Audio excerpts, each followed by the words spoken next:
Before he became the most feared hitter of his era, or a walking wrecking ball wearing number 92 for the Pittsburgh Steelers, James Harrison lived through one of the most unlikely beginnings in NFL history, because this is a guy who wasn't drafted, who wasn't even wanted, and who got cut from an NFL roster 4, maybe 5 times before he ever played a real down. This is the story of James Harrison and how a kid nobody wanted became the man quarterbacks feared most, and his story starts in Akron, Ohio, a working-class city about 40 miles from Cleveland. James Henry Harrison Jr. was born on May 4th, 1978 to James Sr. and Mildred Harrison as the youngest of 14 children. His father drove a chemical truck provide for the family, and Harrison grew up idolizing the Cleveland Browns because they played just down the road. His mother didn't even want him playing football at first. It took Harrison and his childhood best friend David Walker talk her into it, and once she said yes, there was no turning back. When he started playing, Harrison was good at everything he touched. He played linebacker and running back with equal ease, and when football season ended, he moved straight into track and field, where he threw shot put and discus and even competed in the high jump. He was a state qualifier in the 4x100 relay too, so this wasn't a one-sport athlete. This was a kid built different from the jump, but high. School is also where things almost fell apart, because Harrison's maturity couldn't keep up with his talent. He bounced between 2 high schools his freshman year before landing at Coventry High School, and by his senior year, he was already a problem child on his own team. He got ejected from a game and suspended for making obscene gestures at fans after scoring a touchdown, and in an incident that still follows him around, he was hauled into court after firing a BB gun inside the school locker room in the direction of a coach. He pled guilty to a minor charge and finished out his senior year. But the damage was already done, because major programs like Ohio State, Notre Dame, and Nebraska all pulled their scholarship offers before he ever signed anything. So the kid with a rocket for a motor and zero patience for authority had to walk on at Kent State University with no scholarship and no guarantee of ever playing a single snap, and it only got worse from there because his grades were so bad. His first semester that his own mother wanted him to pack up and come home. The coaching staff got him extra tutoring and made it clear he wasn't playing until he earned it. Head coach Dean Pease said the guy playing in front of Harrison wasn't even close to as good, and Harrison knew it too, but Pease wasn't going to budge until Harrison gave him everything he had.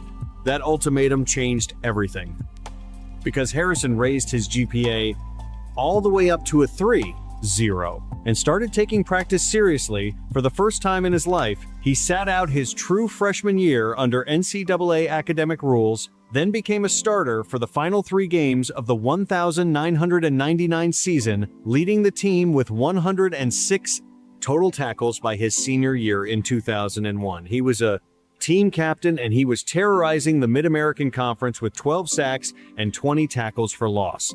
Both numbers still rank among the best single seasons in Kent State history, and in his final college game ever against Miami of Ohio, Harrison put up 12 tackles, 5 sacks, and a forced fumble, including 2 sacks in the fourth quarter on a quarterback named Ben Roethlisberger, who he would end up sharing a locker room with for the next decade.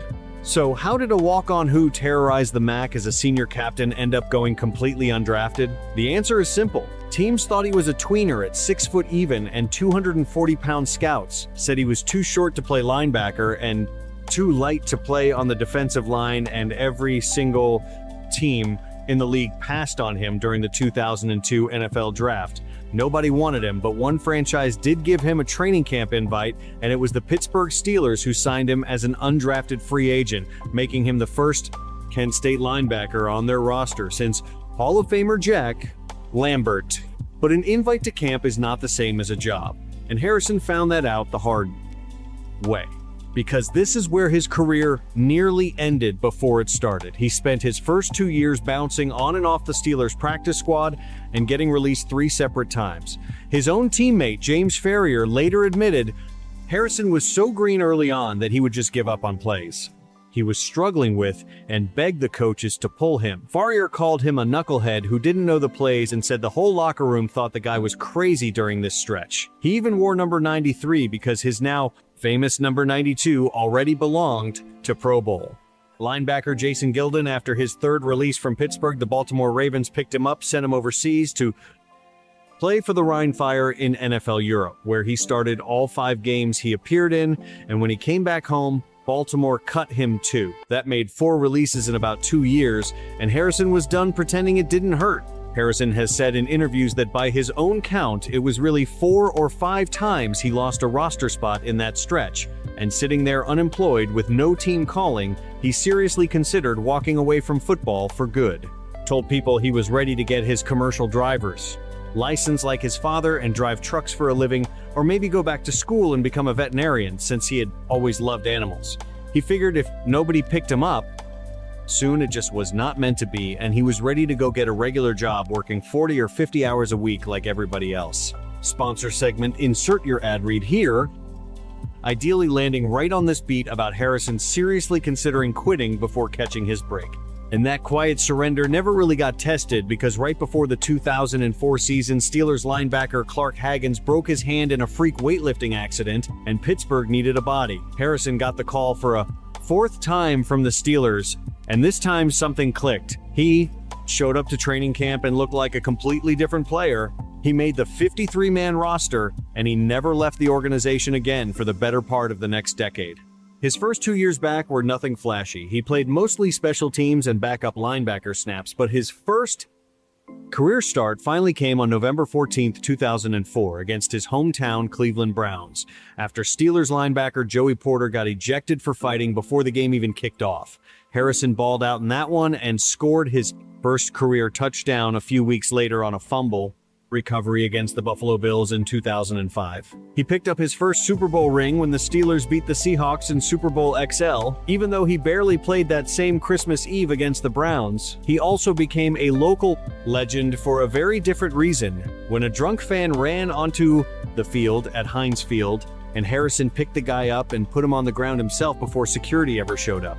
Then, in 2007, everything changed because new head coach Mike Tomlin cut veteran Joey Porter for salary cap reasons and handed Harrison the starting job for good. Harrison made him look like a genius almost immediately on Monday Night Football against Baltimore. He put up 9 tackles, 3 1/2 sacks, 3 forced fumbles, and an interception in one single game, including a highlight where he blindsided Ravens returner Ed Reed and knocked the ball loose. The broadcast started calling him Mr. Monday Night that season. He finished with 5 sacks, and led the entire NFL with 7 forced fumbles, earning his first career Pro Bowl selection and second-team All-Pro honors. His teammates had also started calling him Debo after the tough guy character from the Friday movies, because of how he ripped the ball away from people and fans. Back in Pittsburgh, nicknamed him Silverback for the physique he had built through relentless year-round training after years of being cut, and doubted James Harrison had officially arrived. But 2007 was just the appetizer, because 2008 was where Harrison went from good player to the best defensive player alive. He set a new Steelers single-season record with 16 sacks, breaking a mark that had stood since 1984. He racked up 101 tackles and led the league again in forced fumbles with 7, and paired with fellow pass rusher LaMarr Woodley, the two of them combined for 27, 5 sacks. A franchise record duo. The Steelers defense that year allowed the fewest yards per play and the fewest points in the entire NFL, and Harrison was the head of the spear when the votes came in. Harrison beat out Dallas star DeMarcus Ware for the Associated Press Defensive Player of the Year award, making him the first and still only undrafted player in NFL history to win it. A guy who was cut 4 times and thought about becoming a truck driver was now officially the best defender on the planet. And then came the moment that made him immortal, because in Super Bowl 43 against the Arizona Cardinals, with just 18 seconds left in the first half, and the Cardinals sitting at the Steelers' 1-yard line about to take the lead, Kurt Warner tried to fire a quick slant to Anquan Boldin right at the goal line. Harrison had shown blitz but dropped back into coverage. Instead, read the play perfectly and stepped directly in front of the throw. He intercepted it right at the goal line and took off up the sideline with his teammates throwing blocks in front of him the entire way. Warner himself tried to chase him down and missed, and Larry Fitzgerald nearly caught him from behind at the very end, but Harrison stretched the ball across the goal line to complete a 100-yard interception. Return touchdown, the longest play in Super Bowl history at the time. He collapsed in the end zone completely out of breath and had to be helped up by his own teammates. Steelers defensive coordinator Dick LeBeau called it the single greatest defensive play in Super Bowl history. It turned a 10-7 game into a 17-7 Steelers lead going into the locker room, and Pittsburgh needed every bit of that cushion because Arizona stormed back in the fourth quarter with 2 Larry Fitzgerald touchdowns to actually take the lead 23-20 late in the game before Ben Roethlisberger drove the Steelers down the field and found Santonio Holmes tiptoeing the back corner of the end zone for the game-winning score. The Steelers held on to win 27-23 for their 6th championship, an NFL record. At the time, Harrison was so gassed after his run that Saturday Night Live parodied the moment on Weekend Update just days later, with Kenan Thompson playing him still gasping for air. Harrison later skipped the team's White House visit entirely, while plenty of players make that trip he chose not to. 2 months after the win, the Steelers locked him up with a 6-year contract extension worth roughly $1 million. The kid who once had a CDL as his backup plan was now one of the highest-paid defenders in football. Of course, success brought a new kind of attention because in 2010, the NFL cracked down hard on dangerous hits, and Harrison became the face of the crackdown. He was fined for flipping Tennessee quarterback Vince Young to the turf, fined $75,000 for a helmet hit that gave Cleveland receiver Mohamed Massaquoi a concussion, fined again for a late hit on Drew Brees, and fined once more for a hit on Buffalo quarterback Ryan Fitzpatrick by the end of the year. His fines for that season alone added up to around $120,000. Commissioner Roger Goodell called him into a meeting in New York, and Harrison openly said he was considering retirement rather than change how he played. Coach Mike Tomlin defended him publicly, saying the hits were legal, not finable, but the league did not budge. Harrison stayed in the game anyway and helped push the Steelers all the way back to Super Bowl XLV, where he recorded a sack on Aaron Rodgers, but Pittsburgh fell 31-25 to Green Bay. The following year, Harrison sat down for a Men's Journal interview titled Confessions of an NFL Hitman and did not hold back, calling Commissioner Goodell a crook and a puppet in the same interview he took shots at players around the league, including Houston linebacker Brian Cushing, and even aimed some pointed comments at his own quarterback Ben Roethlisberger. The article set off a firestorm across the league, and Harrison never really apologized for any of it. The reputation that once got him cut for being too small had flipped completely. He was now considered too dangerous to contain. Eventually, the business side of football caught up with him, because in March of 2013, the Steelers released Harrison. After the two sides could not agree on a pay cut, he signed with the Cincinnati Bengals for one lonely season, recording just 2 sacks in limited playing time, and after Cincinnati let him go too, Harrison announced his retirement in August of 2014. It looked like the story was finally over. Except it was not, because just weeks into that retirement, the Steelers' defense got hit with a wave of injuries, and head coach Mike Tomlin all but announced in a press conference that Harrison was coming back at 36 years old. Harrison unretired and signed right back with Pittsburgh, recording 45 tackles and 5 sacks in just 11 games. That season, he re-signed again in 2015 on a 2-year extension, and that same year, he made headlines for something that had nothing to do with football when he posted on Instagram that he was taking away his 2 sons' participation trophies because he believed everything in life should be earned, not handed out. The post blew up nationally, with plenty of people criticizing him and plenty more applauding him. But either way, it fit the guy perfectly. This was a man who had never once in his own career been given anything he did not have to fight for, and he was not about to let his kids think otherwise.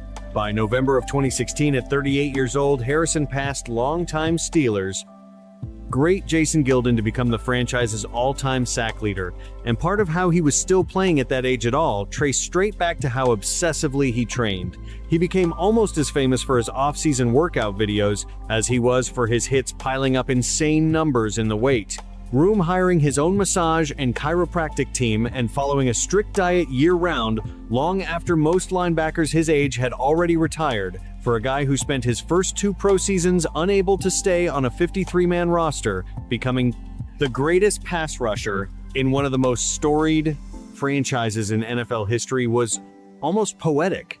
His final season came in 2017, and it did not end the way anyone in Pittsburgh expected, because midway through the year, the Steelers released him outright, and instead of retiring for good, Harrison did the unthinkable and signed with the rival New England Patriots. In his very first game back, he put up 2 sacks, a forced fumble, and 5 tackles against the Jets, and helped push New England all the way to Super Bowl LII, where he started at outside linebacker in what would be the final game of his career. The Patriots ultimately lost a shootout 41-33 to the Philadelphia Eagles, but Harrison had already done what almost nobody expected from a 39-year-old cut loose in the middle of the season. On April 16, 2018, Harrison made it official, posting on Instagram, "I've missed way too much for way too long, and I'm done." At the time of his retirement, he was the oldest defensive player in the entire NFL. He walked away with 84, 5 career sacks, over 770 combined tackles, 34 forced fumbles, 5 Pro Bowl selections, 2-time first-team All-Pro honors, and 2 Super Bowl rings. He is still the Pittsburgh Steelers' all-time sack leader and remains the only undrafted player in NFL history to ever win Defensive Player of the Year. Not bad at all for a kid who was cut 4 or 5 times, who almost became a truck driver, and who once had NFL scouts telling him flat out that he was too small and too slow to ever make it. And if you enjoyed this video, stick around, subscribe, and check out some of our other content right here.